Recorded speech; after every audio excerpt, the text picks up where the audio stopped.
विद्वान पंडित श्री जयनंदन जयराम तिवारी जी,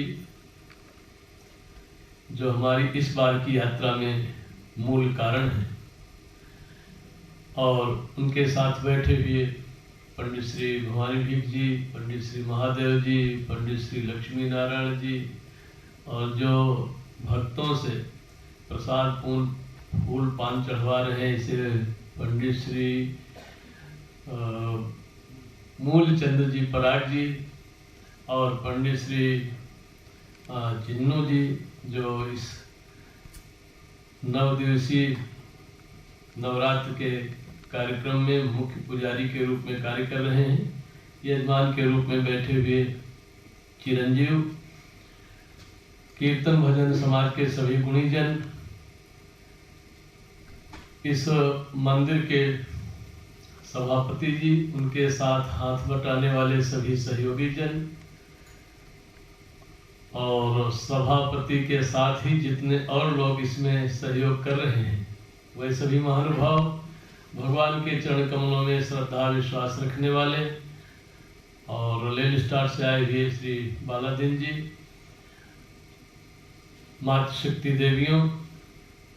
सौभाग्य की बात है कि नवरात्र के शुभ उपलक्ष्य में हम आप आज तीसरे दिन भगवती की चर्चा करने के लिए यहाँ उपस्थित हैं। ठीक यही समय होगा जब हम आप धर्म चर्चा, भगवती की चर्चा करने चल रहे हैं। यही टाइम होगा। कितने ऐसे लोग होंगे जो इस समय किसी अस्पताल में पड़े होंगे, कराह रहे होंगे, पीड़ा दर्द के मारे व्याकुल होंगे। एक एक पल, एक एक क्षण उनका कितना दुख में बीत रहा होगा। यही समय है जो घड़ी में आपकी समय बजा है, इतना ही यही टाइम है। कितने लोग अपना यह लोक और परलोक दोनों बिगाड़ने में लगे होंगे। कितने लोग इस ताक में होंगे कि उनकी आंख इधर हो जाए तो जेबी ही कतर ले। समय यही है। लेकिन आप कितने भाग्यशाली हैं कि आप यह लोक और परलोक दोनों को बनाने की तैयारी कर रहे हैं। और यह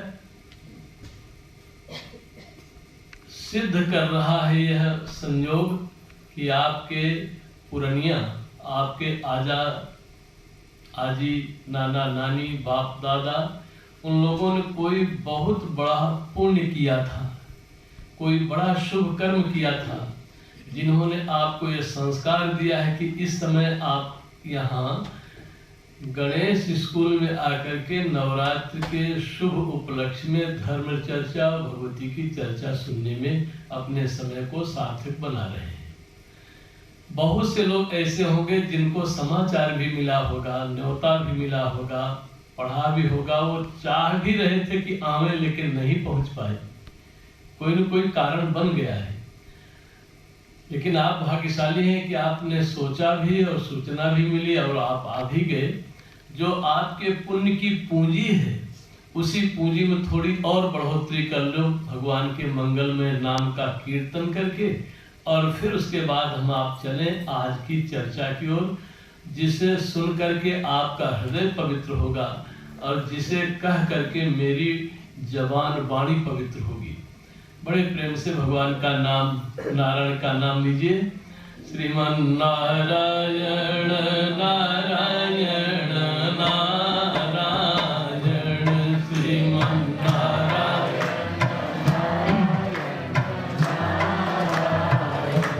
एक बात बता दूं, आपने नाम जरूर सुना होगा। भारत की धरती पर अब से बहुत वर्ष पहले 2 बड़े प्रसिद्ध गायक हुए हैं। देखा आपने भी नहीं, देखा हमने भी नहीं, लेकिन नाम उनका अमर रहेगा हमेशा ही। और वो संगीत की दुनिया में अपनी अलग पहचान रखने वाले पूरी धरती पर हुए हैं। उनकी जोड़ का कोई और पैदा नहीं हुआ। एक का नाम था तानसेन और एक का नाम था बैजू बावरा। सुनते हैं कि जब तानसेन दीपक राग गाते थे तो दीपक जलने लगता था अपने आप, बिना माचिस के बिना आग के ही वो दीपक जल जाता था दीपक राग गाने से। क्या चीज थी कि दीपक राग गाते दीपक जल जाए, लेकिन वही गाते थे तब, दूसरा कोई चाहे मर मिटे दीपक जलता नहीं था। तानसेन के दीपक राग गाने से दिया जल जाता था। और उन्हीं के समय के उन्हीं के जोड़ के एक गायक थे जिनका नाम था बैजू बावरा। वह जब मेघ मलार राग गाते थे तो पानी बरसने लगता था, बिना बादलों के ही, बिना बरसात के ही। अगर उन्होंने स्वर पर वो, अब तो जैसे ये ढोलक बजती है ना और हारमोनियम, तो उस समय मृदंग होता था। मृदंग, ये मृदंग बजाना बड़ा कठिन होता, थोड़ा लंबा होता था, इसलिए सबके हाथ चलते नहीं थे। मृदंग को ही 2 हिस्सों में बांट दिया, तब बन गया तबला। पहले मृदंग बजाते थे लोग, जब मृदंग नहीं मिलता था तब कहते थे तबला। जब मृदंग नहीं मिल रहा तो लाओ वही भी जाते, ये है तबला। जब मृदंग न मिले तो तबला, फिर वही लाओ। लोग कहते ना, पहले तो जब भूख कम लगी हो तो आदमी सोचता है कि अच्छा कोई पदार्थ मिलता तो खाते। भूख कम लगी हो तो, रुचि कम हो तो स्वादिष्ट चीज देखता है, और जब भूख ज्यादा लग जाए तब कुछ भी लाओ, तब स्वाद नहीं देखेगा आदमी, तब किसी भी ढंग से यहाँ पहुंचाने की कोशिश करेगा, क्योंकि भूख ज्यादा लग गई है। तो ऐसे पहले मृदंग बजाते थे लोग, जब मृदंग बजना बंद हो गया तो लोगों ने कहा तबला, तो तबला हो गया। तो वो जो बीड़ा के साथ बजाते थे, तो दीपक राग गाने वाले तानसेन ने दीपक जला दिए थे, बिना माचिस के, बिना आग के। मेघ मलार राग गाने वाले बैजू बावरा ने बिना ही ऋतु के बरसात करा दी थी। और आपको सुन के खुशी होगी कि इन दोनों के जो गुरु थे एक ही थे, तानसेन के भी बैजू बावरा के। उनके गुरु जी का नाम था स्वामी हरिदास जी महाराज। स्वामी हरिदास जी, हरिदास जी जब गाते थे तो दीपक भले नहीं जला, पानी भले नहीं बरसाई थी, लेकिन एक दिन उन्होंने जब राग दरबारी छेड़ दी तो वृंदावन में, जिनका आप दर्शन करने जाते हैं ना, बांके बिहारी जी प्रकट हो गए थे। ये बांके बिहारी वृंदावन की मूर्ति किसी कारीगर की बनाई नहीं है, वो साक्षात बिहारी जी प्रकट हो गए। क्या सुन के? बोले स्वामी हरिदास जी का संगीत सुनने के लिए साक्षात भगवान बांके बिहारी प्रकट हो गए। और वह मूर्ति 3 हिस्सों में, एक वृंदावन में है बिहारी मंदिर में, और एक जयपुर में है गोविंद देव के मंदिर में। ये दोनों मूर्तियां हरिदास के गाने से प्रसन्न होकर के प्रकट हुई हैं, किसी कारीगर ने नहीं बनाया। तो जब दीपक राग गाने से दिया जल जाता है, मेघ मलार राग गाने से पानी बरसने लगता है, स्वामी हरिदास जी के गाने से भगवान प्रकट हो जाते हैं, तो आप भी प्रेम पूर्वक गाएंगे, पुकारेंगे तो भगवान भगवती क्यों नहीं प्रकट हो पाएंगी? गा के देखिए। श्रीमन नारायण नारायण नारायण, श्रीमन नारायण श्रीमन नारायण नारायण नारायण, श्रीमन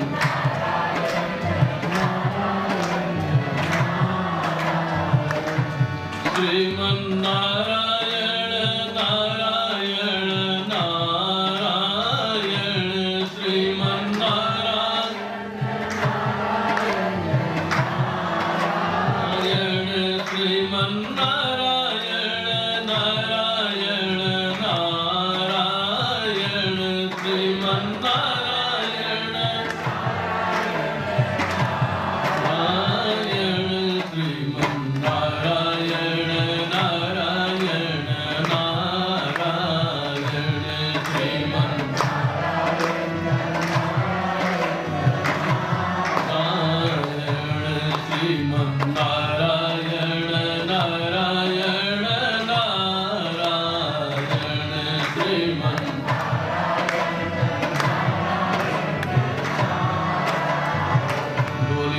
सियावर रामचंद्र भगवान की, उमापति महादेव की, पवन सुत हनुमान की जय, सत्य सनातन धर्म की जय, श्री दुर्गा महारानी की जय।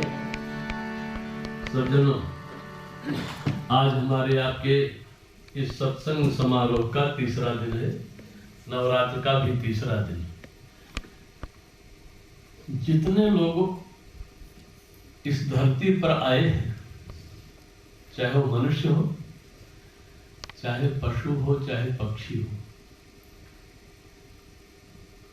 ये दो शब्द हैं, एक है जीवन और एक है मृत्यु। जीवन और मृत्यु, जितना ये सही है कि हमने आपने जन्म लिया है, उतना ही यह भी सही है कि एक दिन जाना होगा। अपनी इच्छा से हमने आपने जन्म भी नहीं लिया है और अपनी इच्छा से हम आप जाएंगे भी नहीं। अगर भगवान पूछने लग जाए क्यों चलोगे, तो कोई तैयार होगा? जबकि सबको मालूम है जाना पड़ेगा, लेकिन पूछते नहीं भगवान, बस उठा लेते हैं। क्योंकि पूछ करके अगर पैदा करने लगे तो कोई आने के लिए भी तैयार नहीं होगा।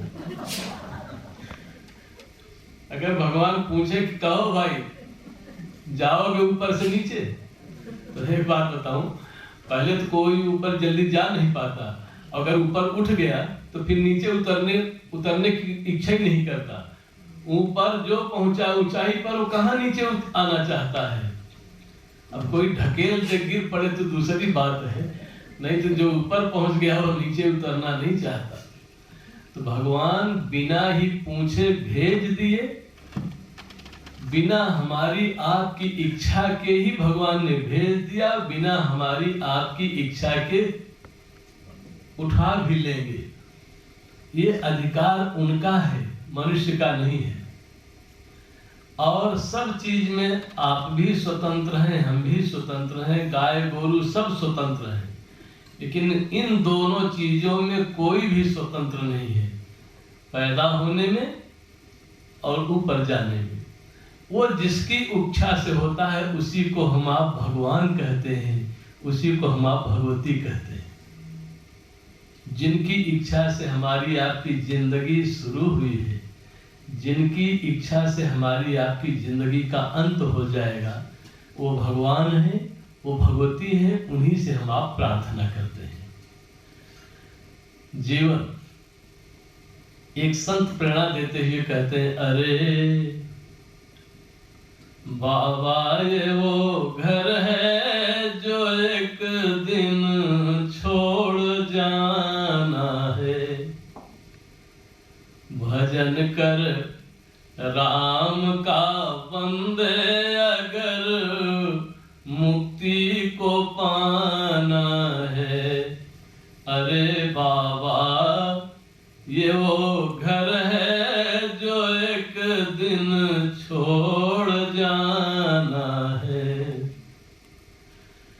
अवस्था जा रही तेरी, बना ले नाम सुमिरन से, बना ले नाम सुमिरन से, क्योंकि तेरी करतूत का परचा तेरे दर पेश आना है।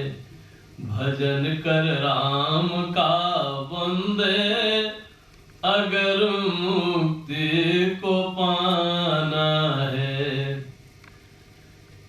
ये अवस्था तेरा दम दम में दम जाता, तुझे है खुद नजर आता, तुझे है खुद नजर आता। बना ले खर्च तू शर्मा जो आगे जाके खाना है। भजन कर राम का बंदे अगर मुक्ति को पाना है। जो 24 घंटे हमारी आपकी सांसें चल रही है, उसका कोई कारण है। इसी से हमें आपको जीवन मिल रहा है, और ये गिन गिन के मिली है। जो सांस मिली है हमें आपको, ये गिनती से मिली है। अगर जल्दी जल्दी खर्च कर देंगे तो जो व्यक्ति पैसा जमा नहीं कर रहा बैंक में, केवल निकाले जा रहा है, एक दिन क्या हो जाता है वो, हाँ कुछ कहते हैं, एक शब्द है हमारा रौद हो जाता है, रौद हो जाता है। केवल निकाल रहा है और जमा नहीं कर रहा है तो रौद हो जाएगा। ये श्वासें हमारी आपकी जो चल रही हैं, निकल रही हैं, ये गिनती से मिली है। गिनती से कितनी सांस लेने पर आपका जीवन समाप्त हो जाएगा। इसलिए जो समझदार लोग हैं वो सांस कम लेते हैं। अब उसमें क्या चीज है कि सांस कम लिया जाए? भाई सांस को ये तो आ जा रही है, अपने आप आ जा रही है, तो कम कैसे लिया जाए? कोई उपाय है? बोले हाँ उपाय है। कुछ काम ऐसे हैं जिनके करने से सांस ज्यादा तेज चलती है, जल्दी जल्दी चलती है, और कुछ काम ऐसे हैं जिनसे सांस की गति धीमी हो जाती है, कम चलती है। उदाहरण के लिए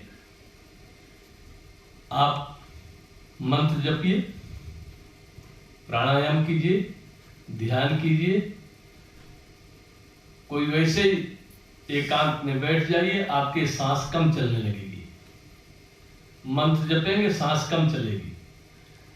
और अगर कोई गलत काम करेंगे तो देखना दिल की धड़कन कितनी तेज हो जाती है, बड़ी जल्दी। इसका मतलब सांस ज्यादा जा रही है, आप जरूरत से ज्यादा खर्च कर रहे हैं। तो समझ गए आप, इशारा मेरा समझ गए। तो कुछ काम ऐसे हैं जिनको करने से सांस जल्दी जल्दी निकलेगी, आयु कम हो जाएगी, और कुछ काम ऐसे हैं जिनको करने से सांस जल्दी नहीं चलेगी, आयु बढ़ जाएगी। आप चाहो तो अपनी आयु बढ़ा लो। अच्छा, वैसे पूछना नहीं चाहिए जल्दी ये सब बात। मान लो किसी से पूछ लिया जाए, क्यों जी जिंदा रहना चाहते कि ऊपर?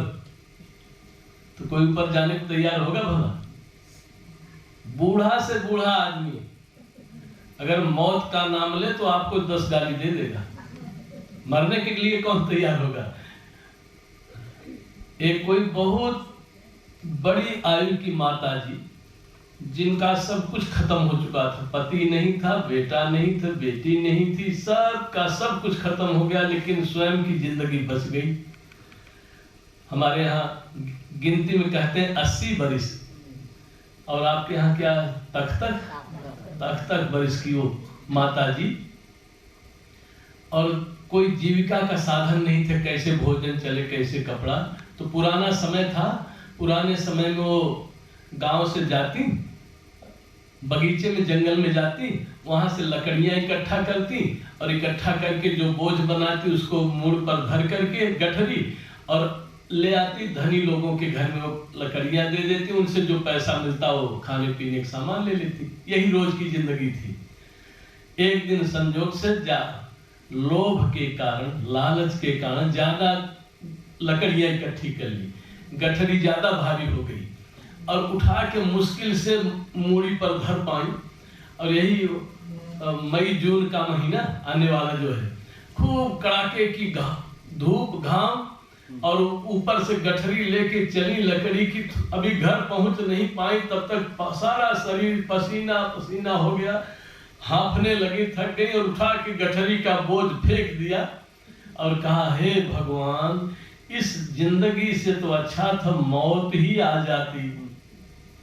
अभी उसी घाम में बैठी थी, मूड़ी पर हाथ धरे से नीचा किए, और सोच रही थी मौत आ जाती, मौत आ जाती। तब तक एक सफेद साड़ी पहने हुए एक देवी आके कहती, माता जी राम राम।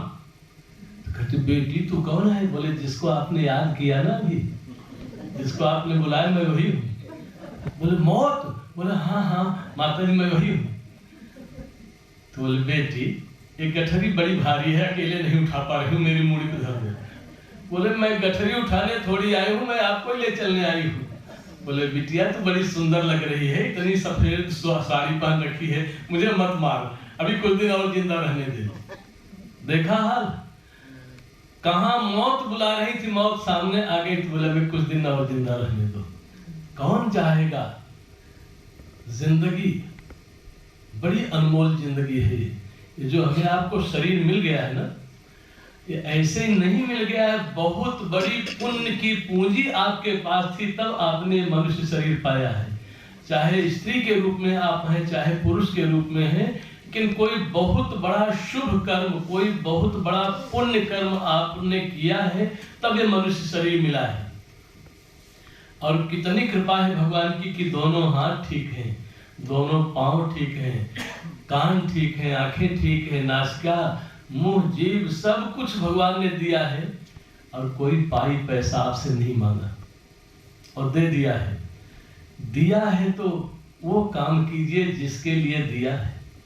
ये हाथ जो दिया है किसी अच्छे काम के लिए किया है, कि अपने हाथ से फूल लेकर के माला बनाइए, और माला बना के नवरात्र का पर्व चल रहा है, ला करके भगवती के गले में पहना दीजिए। सुंदर लगेगी माँ की मूर्ति, आपका मन प्रसन्न होगा, जो लोग दर्शन करेंगे उनको भी खुशी होगी, आपका हाथ समझो पवित्र हो गया। अगर भगवान ने आपको चलने की सामर्थ्य दिया है, पांव दिया है, तो आप चल करके मंदिर तक आ जाइए, भगवती का दर्शन कीजिए, आपके पांव धन्य हो जाएंगे। आपको भगवान ने शीश दिया है, सिर दिया है, और कहीं भले न झुकाएं आप अपना सिर, लेकिन माँ के सामने आके सिर झुका दीजिए, आपका सिर झुक जाएगा, माँ स्वीकार कर लेंगी आपकी प्रार्थना। और ये जो वाणी मिली है आपको, जबान जो मिली है, इससे अगर आपने माँ का नाम लिया, राम का नाम लिया, शिव का नाम लिया, भगवती का नाम लिया, तो आपको अगले जन्म में भी जीभ मिलेगी, और आप कह सकते हैं कि हमने आपका नाम लिया है, फिर से जीभ दो हमको। बड़ी जरूरी चीज है ये। तो भजन कर राम का बंदे, अगर मुक्ति को पाना है। अरे बाबा ये वो घर है जो एक दिन छोड़ जाना है। दिया ना दान हाथों से, और किया ना पांव से तीरथ, किया ना पांव से तीरथ, और जबां से ना किया सुमिरन, तो तेरा किस दर ठिकाना है। भजन कर राम का बंदे, अगर मुक्ति को पाना है। अरे बाबा ये वो घर है जो एक दिन छोड़ जाना है। अपने जीवन में आपने बड़ी बड़ी लंबी यात्राएं की होगी, और जब आप यात्रा करते हैं तो उसकी तैयारी भी करते हैं।